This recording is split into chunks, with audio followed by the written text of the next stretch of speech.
हर हंत सिद्ध सूरी उपाध्याय साधु सर्व अर्थ के प्रकाशी मांगलिक उपकारी है। तिनको स्वरूप जाने रागते भई जो भक्ति काय को नवाई स्तुति को उचारी है। धन धन तिन ही ते काज सब आज भय कर जोड़े बार बार वंदना हमारी है। मंगल कल्याण सुख ऐसो हम चाहत है। हो मेरी ऐसी दशा जैसी तुम धारी है। हो मेरी ऐसी दशा जैसी तुम धारी है। सुख कहाँ है? सुख क्या है? सुख का स्वरूप क्या है? जगत का प्रत्येक जीव सुखी होना चाहता है, लेकिन जब तक सुख का स्वरूप न समझे तब तक सुख प्राप्ति के लिए किए जाने वाले सारे प्रयत्न झूठे हैं, व्यर्थ हैं और कार्यकारी नहीं होंगे। आखिर है क्या सुख? दो बातों के संदर्भ में कल अपने यहाँ चर्चा हुई थी। जगत में 90%, 95, 99 भी कह सकते हैं हम, 99% लोग भोग सामग्री को इकट्ठा करने और भोगने में सुख मानते हैं। पूरे जगत का यही हाल है। इसमें कोई जैन अजैन का सवाल नहीं है। कोई भी व्यक्ति हो, हर व्यक्ति ये समझता है कि सुखी होने के लिए मुझे भोग सामग्री इकट्ठी करनी पड़ेगी। जितनी जितनी भोग सामग्री इकट्ठी होगी उतना उतना मानो सुख की मात्रा बढ़ती जाएगी। इसका मतलब उन लोगों की दृष्टि में जिसके पास में 1 करोड़ है वो कम सुखी है, 5 करोड़ है वो ज़्यादा सुखी है, और एक के पास में 5 करोड़ और दूसरे के पास में 25 करोड़। अब पूछा जाए बताओ दोनों में से कौन सुखी है, तो उसको लगेगा 25 करोड़ वाला ज़्यादा सुखी है। एक के पास 25 करोड़ और दूसरे के पास में 500 करोड़, बोलो कौन सुखी है? तो 500 करोड़ वाला सुखी है। फिर एक के पास में 500 और ऊपर बढ़ो तो बढ़ते बढ़ते जो सर्व संपन्न है, यहाँ सर्व सुविधाएं जिसके पास में है, सर्वाधिक धन संपत्ति वैभव जिसके पास में है, उसे देखकर तो लगता है कि ये सबसे ज़्यादा सुखी होगा। लेकिन जगत में हम प्रत्यक्ष इस बात का अनुभव करते हैं कि ये सारी भोग सामग्री होने के बावजूद भी व्यक्ति सुखी नजर नहीं आता। जिनके पास में सब साधन और सुविधाएं हैं उसके बावजूद भी वे सुखी नहीं होते। यह बात प्रत्यक्ष अनुभव में आती है। इससे यह सिद्ध हुआ कि भोग सामग्री में सुख नहीं है। एक तो ये बिंदु पर अपनी कल बात हुई थी। कुछ लोग जगत में ऐसे मिलते हैं, वो ये कहते हैं कि भोग सामग्री में तो सुख नहीं है, ये तो सच्चाई है, लेकिन एक दूसरी बात है, वो है चित्त आपका, वो है आपकी कल्पना। उस कल्पना में सुख दुख है। अपनी बात को सिद्ध करने के लिए वे तर्क भी देते हैं, और एक बहुत सुंदर तर्क यहाँ दिया गया था झोपड़ी और अच्छे महल का।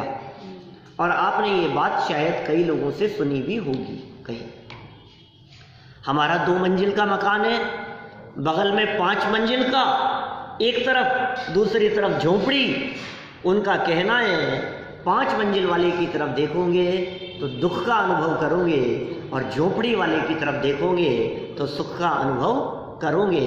इसलिए सुख दुख कल्पना में है, सुख दुख महल मकान में नहीं है।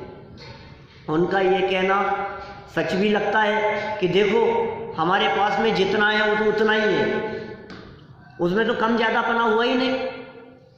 हमारा यदि 2 मंजिल का मकान है, यदि मान लीजिए डुप्लेक्स है बहुत अच्छा, तो उसमें तो सुख भी नहीं है और उसमें तो दुख भी नहीं है, ये तो सामग्री है। तो सुख और दुख कैसे हुआ? बोले इधर देखा तो दुख, और इधर झोपड़ी की तरफ देखा तो सुख। इसका मतलब सुख और दुख तो आपके नज़र में है, आपकी दृष्टि में है, वस्तु में नहीं है, ऐसा भी लोग सिद्ध करते हैं। लेकिन भाई बहुत सुंदर तर्क देकर कल इस बात को स्पष्ट किया गया था और ये कहा कि नहीं, क्या आप ये कहना चाहते हैं कि सुख दुख काल्पनिक है? नहीं, सुख दुख काल्पनिक तो नहीं हो सकते, भोग रहे हैं ना, दुख भुगत रहे हैं, और सुख को भी काल्पनिक कैसे कहा जा सकता है? उसकी सत्ता है, उसका अस्तित्व है। दूसरी बात यह भी तो है कि जब आपने 5 मंजिल वाले की तरफ देखा तो दुख का अनुभव हुआ। वो क्यों? क्योंकि आपने अपने पास में भोग सामग्री की कमी अनुभव की। आपने झोपड़ी वाले की तरफ देखकर सुख फील किया। आप कह रहे हो ना कल्पना में सुख है, तो झोपड़ी वाले की तरफ देखकर जो आपने सुख फील किया, इसका मतलब आपने ऐसा महसूस किया उसके पास तो कुछ नहीं है और मेरे पास तो भोग सामग्री बहुत है। माने आपके इस कल्पनाजन्य सुख की चर्चा में भी भोग सामग्री में ही सुख और दुख ख्याल में आ रहा है। आपकी भोग सामग्री ज्यादा है तो सुख मान लिया, कम है तो दुख मान लिया। इसका मतलब सुख दुख का संबंध तो भोग सामग्री से ही हुआ ना आपकी दृष्टि में भी, जो है नहीं। सुख और दुख का संबंध भोग सामग्री से नहीं है, सुख और दुख का संबंध वैभव से नहीं है, संपदा से नहीं है, तो फिर किससे है? अब नई बात, प्रश्न खड़ा होता है, आखिर सुख है क्या ये तो बताओ। लोग इस सुख को जानना ही नहीं चाहते हैं, इस सुख की चर्चा ही नहीं करना चाहते हैं, बिना समझे बिना जाने ही बस दौड़े जा रहे हैं। हमें तो जाना है, जाने दो, किधर जाना है कि पता नहीं। कि पता नहीं तो जाएगा कहाँ भैया? पता तो होना चाहिए तुझे, आखिर जाना कहाँ है। कुछ लोग और मिले, विचारशील थे। समाज में कई ऐसे लोग हैं जो ये कहते हैं सुनो सुनो, उनको जाकर के आगे चढ़ाओ, सुनो भैया, उस क्षेत्र की वंदना करके आओ, आपकी मनोकामना पूर्ण होगी, आपकी इच्छाओं की पूर्ति होगी। आप जो मांगोगे, क्या उनके दर पर जाओगे तो कोई व्यक्ति खाली हाथ नहीं आता। जो अपनी इच्छा लेकर के जाता है वो इच्छा वहां पूरी हो जाती है। और फिर लोग सोचते हैं कि यार ये तो बहुत अच्छी बात है, अपने को भी चलना चाहिए वहाँ, कि क्या होगा उससे कि अपनी भी इच्छाओं की पूर्ति हो जाएगी, अपन भी सुखी हो जाएंगे। इसका मतलब सुख कहाँ है? इसका जवाब बहुत से लोग मनोकामना पूर्ति या इच्छाओं की पूर्ति में सुख समझते हैं। यही अर्थ निकला इसका। देखो क्या कह रहे हैं यहाँ 32 नंबर पेज पर देखिए। कुछ लोग कहते हैं तुम यह करो वह करो, तुम्हारी मनोकामना पूरी होगी, तुम्हें इच्छित वस्तु की प्राप्ति होगी, तुम सुखी हो जाओगे।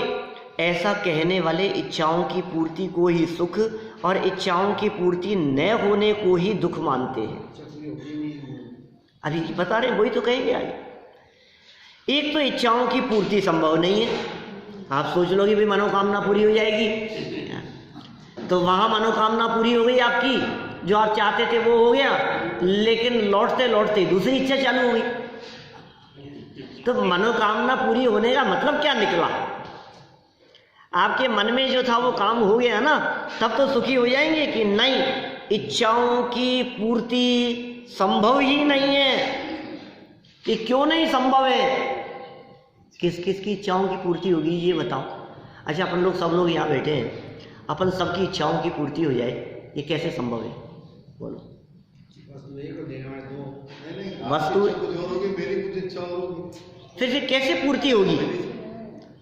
माली तो ये चाहता है, किसान तो ये चाहता है कि अच्छी बरसात होनी चाहिए, वो मनोकामना उसकी तो ये है खूब अच्छी बरसात हो इस बार तो। लेकिन धोबी ये चाहता है कि धूप निकले, उसकी मनोकामना ये कि बरसात बिल्कुल नहीं होनी चाहिए, मेरे कपड़ों में कलप नहीं लगती है, सूखते नहीं है कपड़े, मेरा तो काम ही ठप्प पड़ा है बिल्कुल।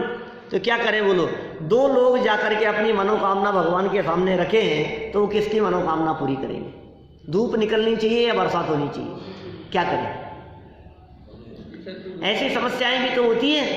ये तो मैंने 2 बात कही है, इसकी जगह 4 लोग भी तो हो सकते हैं। कक्षा में पढ़ने वाले 50 विद्यार्थी सभी किसी देवी देवता के पास में जाकर कक्षा में फर्स्ट पोजीशन आने की कामना रखें तो फर्स्ट पोजीशन तो एक ही की आएगी 50 में से।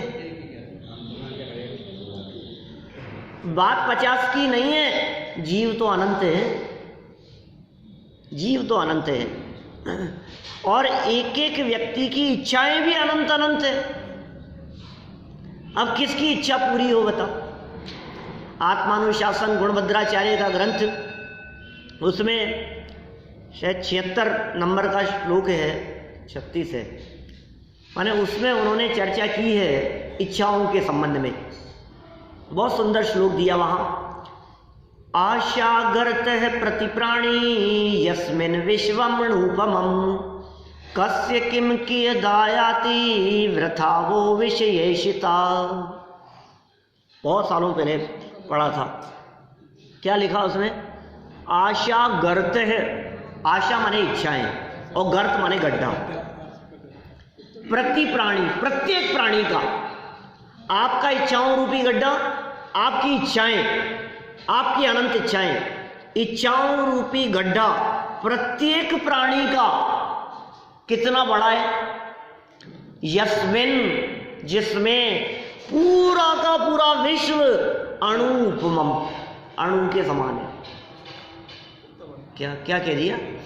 हर व्यक्ति की इच्छाएं इतनी है कि यदि उसकी इच्छाओं में इच्छाओं की पूर्ति करने लगे तो धीरे धीरे धीरे धीरे धीरे धीरे डालते जाओ। बोले पूरे विश्व की सामग्री एक व्यक्ति की इच्छा रूपी गड्ढे में डालो तो गड्ढा इतना बड़ा है कि मानो उसमें वो अणु बराबर सारा विश्व हो। अब क्या करें? आपको लगेगा यार ज़्यादा ही फेंक रहे हैं, ऐसा थोड़ी ना, हमारी इच्छाएं इतनी थोड़ी ना, थोड़ी बहुत इच्छाएं हैं, ठीक है, अच्छा मकान हो, अच्छी गाड़ी हो, इससे और हमारे को क्या चाहिए? शांति से बच्चे पढ़ लिख जाए, बच्चों की अच्छी जॉब लग जाए, अच्छा बिजनेस हो जाए, वो सेटल हो जाए, क्या इससे ज़्यादा और हमारे को क्या इच्छा है? कि नहीं फिर एक अच्छी बहू आ जाए, बस पोते का मुँह देख ले में हैं, और बुढ़ापे में मेरे पाँव कब्र में लटक रहे हो तब भी सोचते हैं बस पोते की बहू देख जाए। क्यों क्यों आगे क्यों बढ़ता जा रहा है? आपकी तो इतनी है ना, आपको लगता है इतनी संपत्ति हो जाए, फिर इतनी हो जाए, फिर इतनी हो जाए।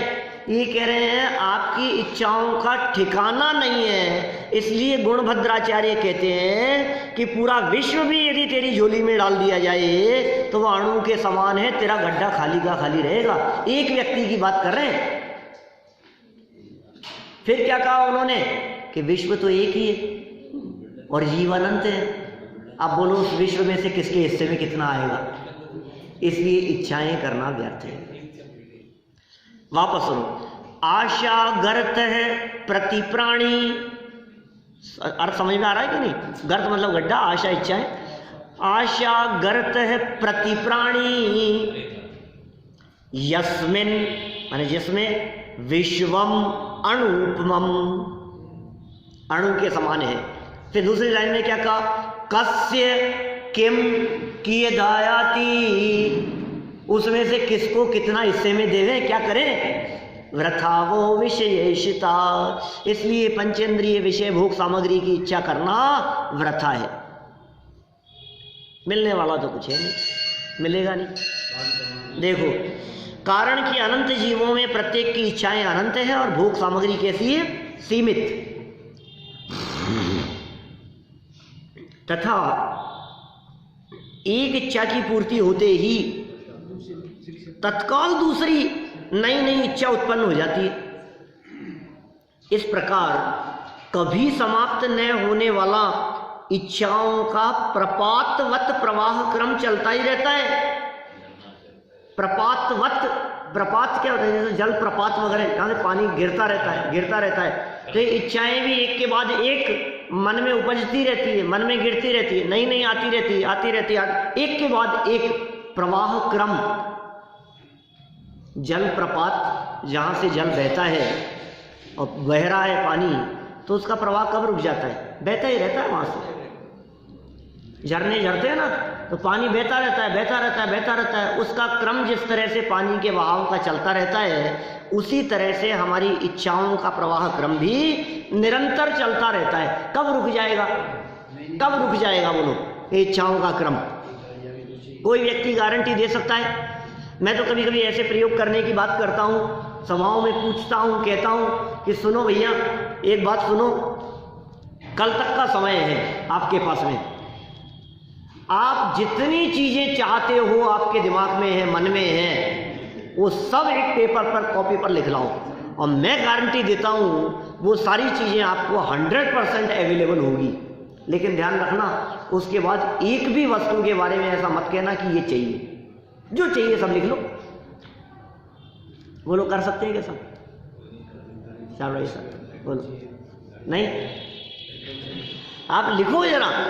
अरे एक दो नहीं, 50, 100, 200, 500 जितनी चाहिए, बहुत सोच सोच करके 24 घंटे का समय है आपके पास में, पूरी लिख लाओ, सब अवेलेबल करवा दूंगा मैं। अच्छा फ्रिज हो, अच्छा कूलर हो, अच्छा एसी हो, अच्छा बंगला हो, जो जो चीज़ें आपको चाहिए सारी चीज़ें लिख लेना उसमें। लेकिन ध्यान रखना, उसके बाद में वो सारी चीज़ें मिलने के बाद फिर आप यह शब्द आपके मुंह से नहीं निकलेगा कि ये तो मुझे चाहिए। हैं आप तैयार इसके लिए? दूसरे दिन लिस्ट लेकर के आए ना क्या, तो उस लिस्ट में तो मैंने पानी नहीं देखा। आपको पानी नहीं चाहिए? उसमें तो रोटी लिखा हुआ ही नहीं था, उसमें तो इडली सांभर डोसे लिखे हुए ही नहीं थे। बोलो, उसमें तो बाटी दाल लिखा हुआ ही नहीं था, उसमें तो ये लिखा हुआ ही नहीं था कि एक अच्छा फ्रूट और चाहिए। लेकिन जैसे जैसे समय निकलता जाता है, वो लिस्ट के अनुसार सारी सामग्री उपलब्ध करा दी, और आधे घंटे में कहते हैं थोड़ी प्यास लग रही है, भाई साहब लिस्ट में नहीं है क्या, अब आपको पानी नहीं मिलेगा। हैं आप तैयार? हमें पता ही नहीं है, कदम कदम पर इच्छाएं उत्पन्न होती रहती है। हम ऊब जाते हैं एक चीज से, हम उगता जाते हैं, यार ये कुर्ता पहनते पहनते अब तो नया चाहिए, अब तो नया चाहिए, एक और चाहिए, अब ये गाड़ी खराब हुई, अब और चाहिए। आप एट ए टाइम कितनी गाड़ियां खड़ी कर लेंगे, कितने मोबाइल खड़े कर लेंगे, अंत नहीं है। ये प्रवाह क्रम चलता रहता है, अनादिकाल से चल रहा है, चलता ही रहता है, चलता ही रहता है। अतः यह तो निश्चित है कि नित्य बदलती हुई नवीन इच्छाओं की पूर्ति कभी संभव नहीं है। अतः तुम्हारी मनोकामना पूर्ण होगी, इच्छाएं पूर्ण होगी और तुम सुखी हो जाओगे, ऐसी कल्पनाएं मात्र मृग मरीचिका ही सिद्ध होती हैं। कल जैसी बात कही थी, ऐसा ही लगता है ये हो जाएगा तो हो जाऊंगा सुखी, ये हो जाएगा तो सुखी हो जाऊंगा। न तो कभी संपूर्ण इच्छाएं पूर्ण होने वाली हैं और न ही जीव इच्छाओं की पूर्ति से सुखी होने वाला है। जब इच्छाएं भी नहीं होगी पूरी, तो इच्छाओं की पूर्ति से भी ये जीव सुखी नहीं होगा। फिर क्या करें साहब, ये बताओ आप। तो अगर अच्छी समस्या में डाल दिया, हमारे लड्डू पेड़े सब कुछ मिल जाए तो भी सुखी नहीं है, सारी पांचों इंद्रियों की, पंचेंद्रिय विषय भोगों की सारी सामग्री मिल जाए तो भी सुखी नहीं है। आपने कह दिया कि निरोगी काया होने पर भी सुखी नहीं है। अरे क्योंकि काया तो निरोगी है, चित्त तो निरोगी नहीं है। चित्त में तो इच्छाओं का रोग लगा है। शारीरिक दुख की तुलना में मानसिक दुख बहुत ज्यादा हुआ करते हैं, जानते हैं आप। शारीरिक दुख से ये जीव इतना दुखी नहीं है जितना मानसिक दुख से दुखी है। मानसिक दुख जानते हैं क्या होता है? मानसिक दुख मतलब वो पागल, मानसिक रोगी। हमारी सबकी हालत मानसिक रोगियों जैसी तो है। दुख दुख दुख, इच्छाएं इच्छाएं, नई नई बातें उठती रहती है। ये मानसिक दुख, टेंशन, जिसे आजकल की भाषा में कहते हैं डिप्रेशन। क्यों क्यों दुखी है भैया? डिप्रेशन से दुखी है। क्यों दुखी है? उसने ये कह दिया मेरे को, वो तो मेरी सुनता ही नहीं, अब ये डिप्रेशन में है, वो मेरी सुनता ही नहीं, अब ये डिप्रेशन में है, इसका माथा खराब है, इसका कौन सुधारे इसके माथे को। कभी कभी तो ऐसा होता है कि मानसिक वेदना इतनी ज़्यादा होती है, मानसिक वेदना माने कषायों की वेदना, ये आत्महत्या करने को तैयार हो जाता है, कर भी लेता है। आत्महत्या करके भी ये जीव सुखी होना चाहता है, लेकिन ये कह रहे हैं भाई सुखी होने का उपाय आत्महत्या नहीं है, आत्म आराधना है। सुखी होने का उपाय आत्महत्या नहीं है, आत्म आराधना।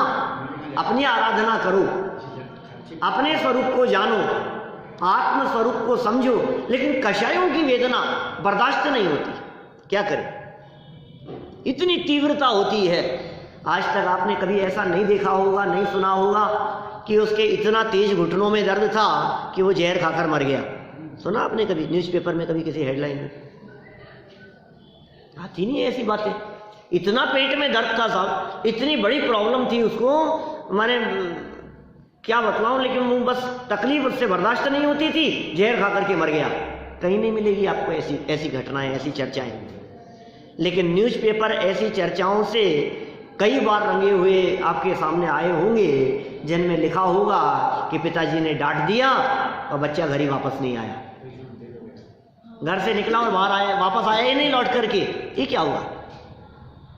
डांट दिया और लौट करके ही नहीं आया, ये क्या हुआ? थोड़ी सी बेइज्जती हो गई और जहर खा करके मर गए, ये क्या हुआ? रिजल्ट आया और फेल हो गया और घर ही नहीं आया रिजल्ट लेकर के, ये क्या हुआ? ये हुआ क्या? सर दर्द हुआ था कि पेट दर्द?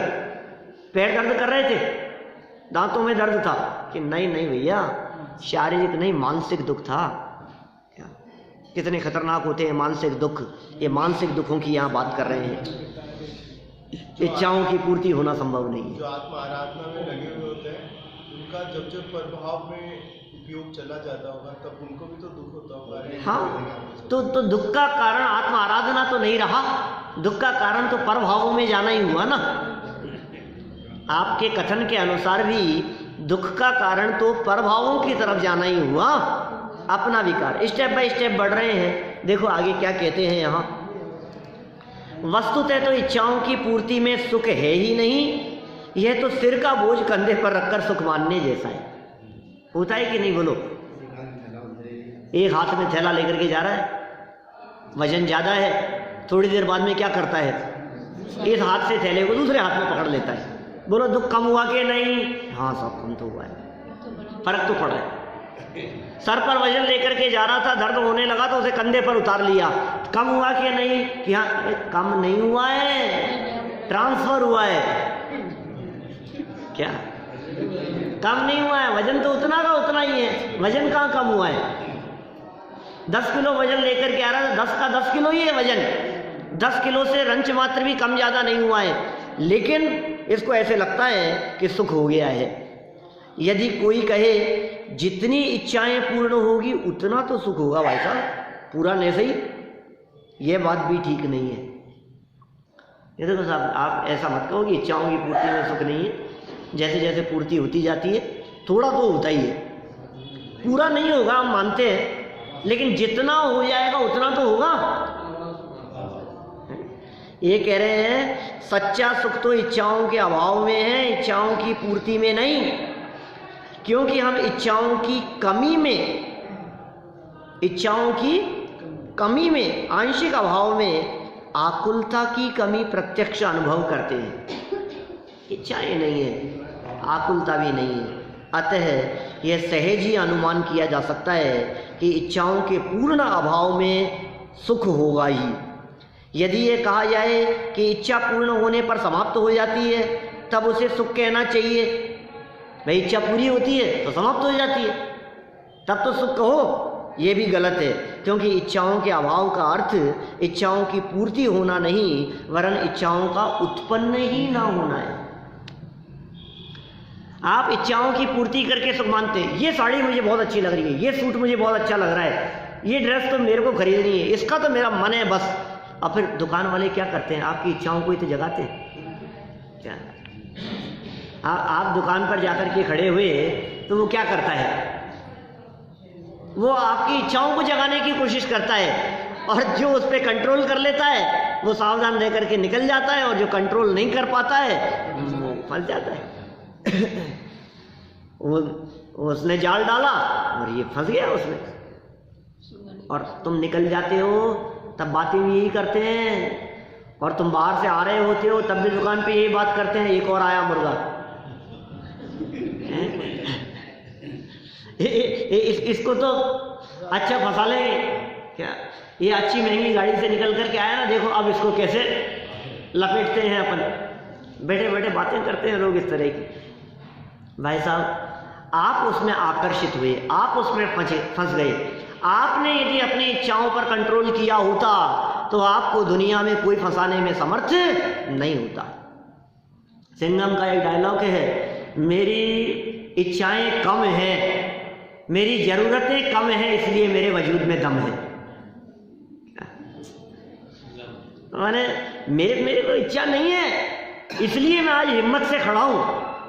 मुझे आपकी ये बातें आकर्षित नहीं कर सकती कि 5 लाख दूंगा ये काम कर दे, मेरी जरूरतें कम है क्या, इसलिए मैं ईमानदारी से खड़ा रहता हूं। मुझे कोई व्यक्ति लोभ लालच देकर के अपने ईमानदारी से, सच्चाई, नैतिकता के मार्ग से विचलित नहीं कर सकता है। उसका कारण क्या है, मेरी इच्छाएं कम है, मेरी आकांक्षाएं कम है। ये कह रहे हैं यहाँ पर, आपको क्या लगता है इच्छाओं की पूर्ति हो जाएगी कि नहीं? नहीं, पूर्ति उत्पन्न नहीं हो, इच्छाएं उत्पन्न नहीं होती, नहीं है इच्छा। इच्छाओं की पूर्ति में नहीं, इच्छाओं के अभाव में सुख है। ये है वास्तव में सुख। देखिए, भोग सामग्री से प्राप्त होने वाला सुख वास्तविक सुख है ही नहीं, वह तो दुख का ही तारतम्य रूप भेद है। भोग सामग्री से जो मिला ना, दुख का ही तारतम्य रूप भेद है। आकुलतामय होने से वह दुखी है। सुख का स्वभाव तो निराकुलता है और इंद्रिय सुख में निराकुलता पाई नहीं जाती। सुख का स्वभाव क्या कह दिया यहाँ? निराकुलता। देखो ये धीरे धीरे सुख के लक्षण की तरफ पहुंच रहे हैं। सुख का स्वभाव है निराकुलता, आकुलता नहीं। बस बच्चा घर नहीं आया, आकुलता हो रही है। 7 बजे आता है, 7:15 बज गए, 7:30 बज गए, 7:45 बज गए, अभी तक नहीं आया, आपको क्या हो रहा है? आकुलता। और फिर जैसे ही उसका कॉल आ गया है, जैसे ही वो आ गया, निराकुलता हो गई, अब दुख नहीं है। तो आपको प्रत्यक्ष अनुभव में आ रही है ना ये बात कि आकुलता का अभाव होगा या आकुलता की कमी होगी तो सुख होगा। सुख का लक्षण यही है, निराकुलता। दौलत राम जी ने 6 डाला, तीसरी डाल, पहला छंद, वहां क्या बात कही है? आत्म को हित है सुख। सुनना, बहुत सुंदर मार्मिक शब्द हैं, बहुत सुंदर शब्दों में चर्चा की है वहां। जिनको याद है बोल सकते हैं साथ में। आत्म को हित है सुख, सो सुख आकुलता बिन कहिए। आकुलता शिव माहि न ताते, शिव मग लाग्यो चाहिए। अर्थ समझ में आया क्या? ये वही पंक्तियां हैं जो नशिया में चलती रहती। क्या कह रहे? आत्म को हित, आत्मा का हित है सुख। आत्मा का हित सुख है। प्रत्येक जीव सुख चाहता है, सुख के लिए दौड़ रहा है। दिन रात सुबह से शाम तक हमारे सारे प्रयत्न सुख के लिए हो रहे हैं। तो क्या कहा उन्होंने? आत्म को हित है सुख, सो सुख आकुलता बिन कहिए। बिना आकुलता के होगा वो सुख। जहां आकुलता नहीं होगी वहां सुख होगा। तो साहब आकुलता कहाँ नहीं है? घर में आकुलता नहीं है कि बंगलों में आकुलता नहीं है, महलों में आकुलता नहीं है? आकुलता कहाँ नहीं है? अच्छा भोजन मिल जाने पर तो आकुलता नहीं होगी, तीर्थ क्षेत्रों पर तो आकुलता नहीं होगी, तीर्थ वंदना में तो आकुलता नहीं होगी, मंदिर में बैठ करके प्रवचन सुनने में तो आकुलता नहीं होगी कि क्या बात कर रहे हो, समय 10 मिनट ज़्यादा हो जाता है तो। आकुलता कहाँ नहीं है? विधान में तो आकुलता नहीं होगी कि विधान शुरू करने में आकुलता, विधान खत्म होते होते तक आकुलता। आकुलता कहाँ नहीं है? आकुलता शिव माहि, शिव मतलब मोक्ष। आकुलता शिव माहि न ताते, शिव मग लाग्यो चाहिए। आकुलता तो मोक्ष में नहीं है, इसलिए हे भव्य जीवों, मोक्ष के मार्ग में लग जाना चाहिए। सच्चा सुख तो वहां है, पूर्ण सुख तो वहां है। यदि आप ये चाहते हो कि सुखी होना है, पूर्ण सुखी होना है, अनंत सुखी होना है, तो सुख का लक्षण ये है निराकुलता। और निराकुलता का मतलब समझे आप? निराकुलता माने मोक्ष में नहीं है, निराकुलता माने आकुलता नहीं है मोक्ष में। इसलिए मोक्ष की प्राप्ति के लिए मोक्ष के मार्ग में लग जाना चाहिए। क्या यहां लक्षण कह दिया? सुख का स्वभाव तो निराकुलता है और इंद्रिय सुख में निराकुलता पाई नहीं जाती। जो इंद्रियों द्वारा भोगने में आता है वह विषय सुख है, वह वस्तुतः दुख का ही एक भेद है। ओहो, उसका तो मात्र नाम ही सुख है। लड्डू में सुख, पेड़े में सुख, पंचेंद्रिय विषय भोगों में सुख, शरीर आदि में सुख, ये जो सुख दिखते हैं ना आपको सामग्रियों में, इनका तो नाम मात्र सुख है। स्पर्शन इंद्रिय के भोग, रसना इंद्रिय के भोग, घ्राण चक्षु कर्णेंद्रिय के विषयों में सुख नाम मात्र सुख है। अतीन्द्रिय आनंद इंद्रियातीत होने से उसे इंद्रियों द्वारा नहीं भोगा जा सकता है। जैसे आत्मा अतीन्द्रिय होने से इंद्रियों द्वारा प्राप्त नहीं किया जा सकता, उसी प्रकार अतीन्द्रिय सुख आत्मामय होने से इंद्रियों के द्वारा प्राप्त नहीं किया जा सकता।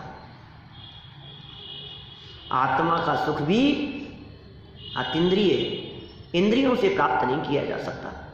ये इंद्रिय विषयों के संदर्भ में आचार्य कुंद स्वामी प्रवचन सार मूल गाथा में कहते हैं, सपरम बाधा संयम विच्छिन्नम बंध कारणम विस्मम जम इंद्रिय लब्धम तम सुखम दुखमेव कहा।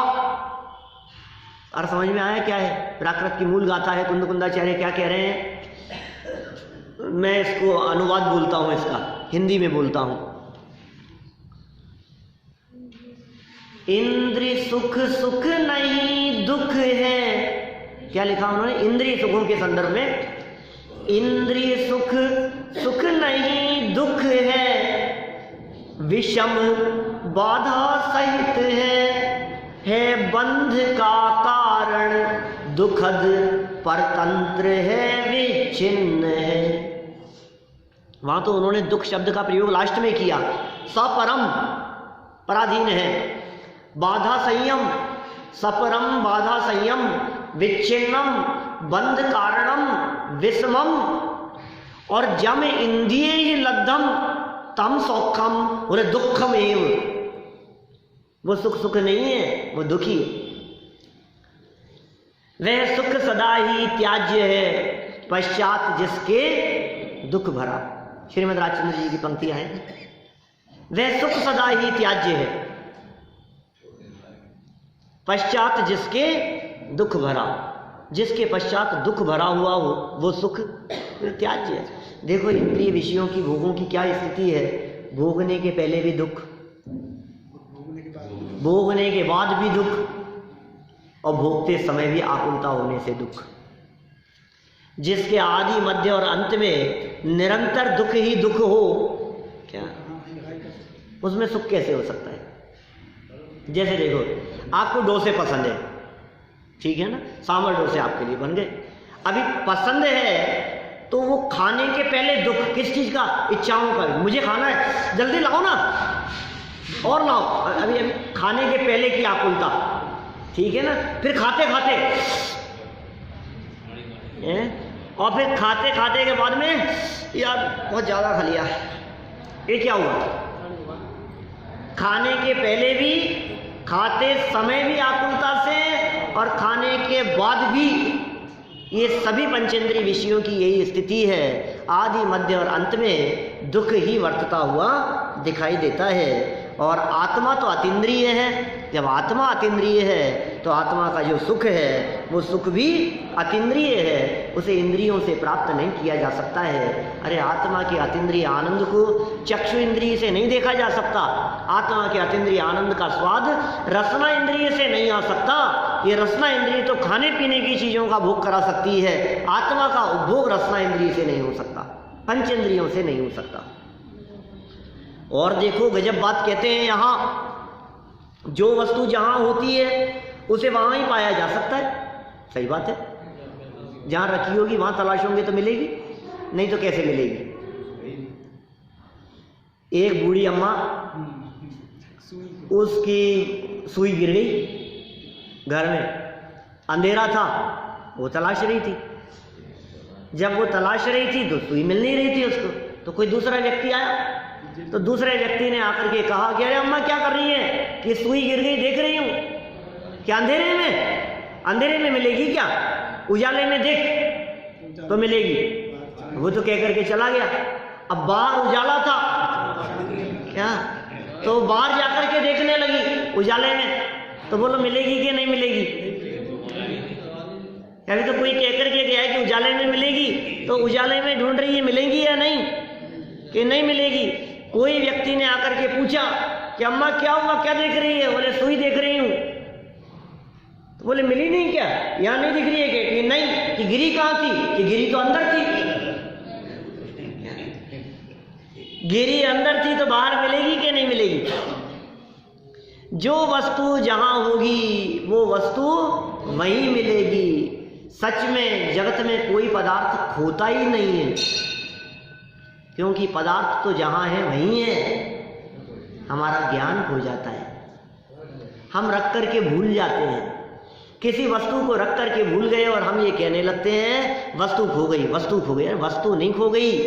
क्या पिताजी कहते हैं हमारे, ढूंढने से नहीं मिलेगी। शांति से बैठो आंख बंद करके, फिर सोचो रखी कहाँ थी। ढूंढने से नहीं मिलेगी और शांति से बैठने से मिलेगी कि हाँ याद आ गई, क्योंकि ज्ञान खोया है ना, और ज्ञान में तलाशना है। और याद है, और यार तो वहां रखी थी, और जाकर के देखा और मिली, तो खत्म।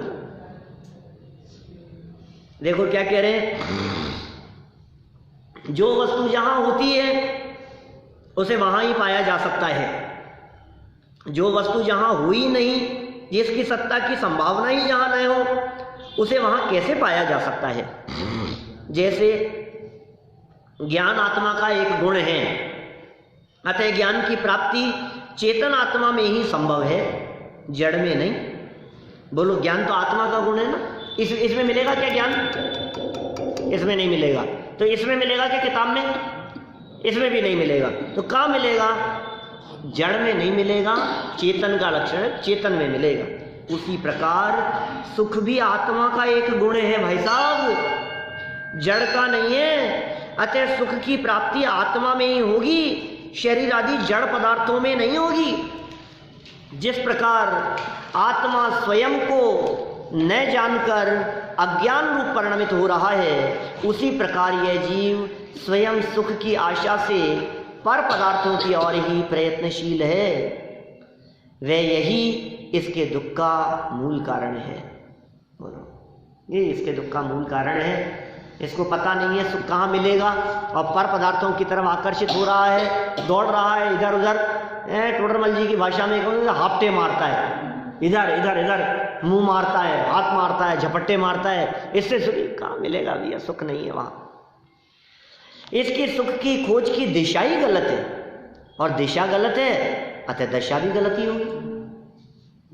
दिशा ही गलत है, तोड़े जा रहा है, तोड़ रहा है, किधर जा रहा है। एक व्यक्ति जा रहा था, ये कहाँ जा रहे हो भाई साहब, अरे मैं देर हो रही है, मेरे को जाने दो। और यहाँ से निकला हल्दियों के रास्ते से और इधर इधर घूम गया राइट साइड में, और दौड़ रहा है। किस दिशा में जा रहा है भाई साहब, इधर कौन सी दिशा में जा रहा है, आमेर की दिशा में। और जाना कहाँ है उसको, जाना है सांगानेर। किसी ने रोका, अरे बता तो सही जाना, अरे यार मेरे को डिस्टर्ब मत करो यार, देर हो रही है मेरे को, जाने दो। तो भाई तू देख तो सही पहले जाना कहाँ है, सही दिशा में है या नहीं है। सही दिशा में यदि मुख होगा तो कितनी भी स्पीड कम हो, एक न एक दिन मंजिल पर पहुंच जाएगा, कभी न कभी मंजिल पर पहुंचेगा। और दिशा यदि विपरीत हो तो कितना भी तेजी से दौड़ो, मंजिल से दूर होते चले जाओ। सच्चा सुख पाने के लिए हमें परोन्मुखी, पर की तरफ वाली परोन्मुखी दृष्टि छोड़कर स्वयं को देखना होगा, स्वयं को जानना होगा। क्योंकि अपना सुख अपनी आत्मा में है। आत्मा अनंत आनंद का कंद है, आनंदमय है। अतः सुख चाहने वालों को आत्मोन्मुखी होना चाहिए। परोन्मुखी दृष्टि वाले को सच्चा सुख कभी प्राप्त नहीं हो सकता। उनकी दृष्टि पर पदार्थों की तरफ है, उन्हें सच्चा सुख प्राप्त नहीं हो सकता। अरे सुख को इन पदार्थों में भरा है, बोलो कौन से पदार्थ में सुख भरा है कि उससे सुख मिल जाएगा। अच्छा, कौन से बंगले में सुख है, कौन से नोट में सुख है, ग्रीन वाले में कि पिंक वाले में? बंद हो गया, कुछ नहीं। सच्चा सुख तो आत्मा द्वारा अनुभव की वस्तु है। अब देखो, बिल्कुल अंतिम स्थिति में पहुंच गए हैं, वास्तविक सुख तक पहुंच गए हैं हम। सुख आत्मा का स्वभाव है, इसलिए आत्मा में ही मिलेगा। सुख की तलाश भी अंदर ही होनी चाहिए। आत्मा अनुभव की चीज है, कहने की नहीं, दिखाने की भी नहीं। समस्त पर पदार्थों से दृष्टि हटाकर अंतर्मुख होकर अपने ज्ञान आनंद स्वभावी आत्मा में तन्मय होने पर ही वह प्राप्त किया जा सकता है। अपने में अपनापन करना, उससे सुख की प्राप्ति होगी। क्योंकि आत्मा सुखमय है, अतः आत्मा अनुभूति ही सुखानुभूति है। सुख की अनुभूति, सुख तो अनुभव का विषय है ना। अरे जगत के पदार्थों का भी जो सुख, जिसको आप काल्पनिक सुख कहते हैं, अपन इंद्रिय जन्य सुख है, वो भी अनुभव की चीज है, शब्दों की चीज नहीं है। आपसे यदि ये पूछा जाए, आपको रसगुल्ले बहुत पसंद है ना, बताओ रसगुल्ले का स्वाद कैसा होता है, क्या जवाब है आपके पास में? रसगुल्ले का स्वाद क्या? नहीं, मुंह से बताओ, उसके बारे में लिखो। कुछ नहीं लिख सकते हैं, कुछ नहीं बोल सकते हैं, क्योंकि ये लिखने और बोलने की चीज नहीं है, ये तो फीलिंग की चीज है। अंधा व्यक्ति मिश्री खाए और आंखों वाला मिश्री खाए, मिश्री के स्वाद लेने में कोई अंतर नहीं है। अतः आत्मानुभूति का मतलब ही सुखानुभूति है। जिस प्रकार बिना आत्मानुभूति के आत्मा प्राप्त नहीं किया जा सकता, उसी प्रकार बिना आत्मानुभूति के सच्चा सुख भी प्राप्त नहीं किया जा सकता। गहराई से विचार करने पर यह प्रतीत होता है कि आत्मा को सुख कहीं से प्राप्त नहीं करना है। ओहो, गजब बात है भाई। सुख कहीं दूसरी जगह से प्राप्त नहीं करना है। सुख कहाँ मिलेगा बतलाओ? किशनपोल में मिलेगा कि हमारे रोड पे मिलेगा? जौहरी बाजार में मिलेगा या मुंबई के जवेरी बाजार में मिलेगा? सुख कहाँ मिलेगा? सीएन टावर पे मिलेगा कि आईफिल टावर पे मिलेगा? कहाँ मिलेगा बताओ मेरे को? कौन सी जगह पर जाएं? यूरोप में घूमने पर मिलेगा कि अमेरिका घूमने पर मिलेगा? कश्मीर में मिलेगा कि पेरिस में मिलेगा? सुख कहाँ मिलेगा बताओ तो सही, कहाँ जाएं? कहीं नहीं मिलेगा, कहीं नहीं मिलेगा। आत्मा में है, गहराई से विचार करो तो आत्मा को सुख कहीं बाहर से प्राप्त नहीं करना है, क्योंकि वह सुख से ही बना हुआ है, सुखमय ही है, सुख ही है। जो स्वयं सुख स्वरूप हो, उसे सुख क्या पाना? सुख पाने की नहीं, भोगने की वस्तु है। देखो, भोगने की कहते हैं, हमारे को पर वस्तु का भोग दिखता है, वो नहीं, अनुभव करने की चीज है। सुख के लिए तड़पना भी क्या? सुख में तड़पन नहीं, तड़पन में सुख का अभाव है। तड़पन स्वयं दुख है, तड़पन का अभाव ही सुख है। इसी प्रकार सुख को क्या चाहना? चाह स्वयं दुख रूप है, चाह का अभाव ही सुख। ये सब सुख चाहते हैं, सुख चाहते हैं, अरे चाह ही दुख है। सुख चाहना क्या होता है? ये सब मैं ये चाहता हूं, ये जो चाह रहा है ना, इस चाह में दुख है। चाह माने इच्छा है, और इच्छा दुख स्वरूप है। देखो भाई, सुख क्या है, सुख कहाँ है, वह कैसे प्राप्त होगा? इन सब प्रश्नों का एक ही उत्तर है, एक ही समाधान है, और वह है आत्मानुभूति। सुख तेरे भीतर भरा, उसका कर श्रद्धान, फिर क्यों बाहर खोजता स्वयं सुख की खान, स्वयं सुख की खान। स्वयं सुख की खान है तो बाहर में सुख कहाँ खोज रहा है? नहीं मिलेगा। आत्मा में सुख है, जब जड़ पदार्थों में सुख है ही नहीं, तो उनमें से सुख मिलेगा कैसे? टीवी में सुख मिलेगा कि नहीं? टीवी में, नाटक सीरियल्स में, होटलों में, रेस्टोरेंटों में, कहाँ सुख तलाशता है व्यक्ति। हिल स्टेशन पर सुख मिलेगा कि नहीं? वहाँ मिलता है। हिल स्टेशन पे क्या क्या मिलता है? किसी से पूछो जरा, हिल स्टेशन पर क्या क्या मिलता है? फिर पूछो जौहरी बाजार में क्या क्या मिलता है? फिर तो जब अरे साहब मॉल में सब चीज़ मिलती है, हर चीज़ मिलती है, फिर हमने एक चीज़ पूछी कि सुख मिलता है कि नहीं, बोले ये क्या मांग लिया। किसी शोरूम पर जाकर के पूछो कि आपके यहाँ क्या मिलता है, कि आप बताओ आपको क्या चाहिए, हर चीज़ मिलती है हमारे यहाँ, तो हमने कहा सुख मिलता है क्या? सुख इन साधनों में नहीं है। सुख कहाँ है, कैसे प्राप्त होगा, समाधान क्या है? आत्मानुभूति ही उसका एक जवाब है। उस आत्मानुभूति को प्राप्त करने का प्रारंभिक उपाय क्या है?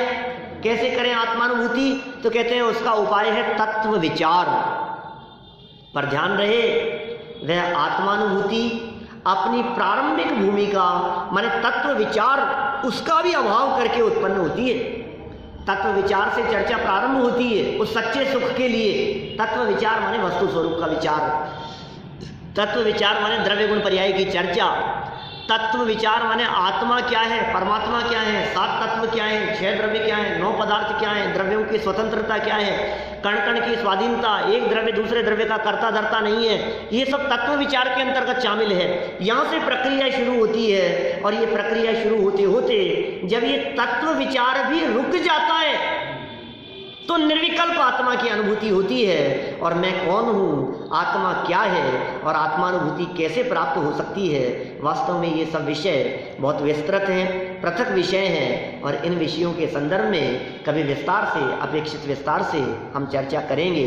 अभी तो इतनी बात हमारे समझ में आई है कि बाहर में कहीं भी सुख नहीं है, अपने अंदर में सुख है और अपने आंतरिक सुख को प्राप्त करने का मार्ग तत्व विचार से शुरू होता है। इसलिए हम सभी तत्व विचार करते हुए आत्मानुभूति और सच्चे सुख की प्राप्ति की दिशा में कदम बढ़ाएं। इसी मंगल भावना से बात को विराम देता हूँ।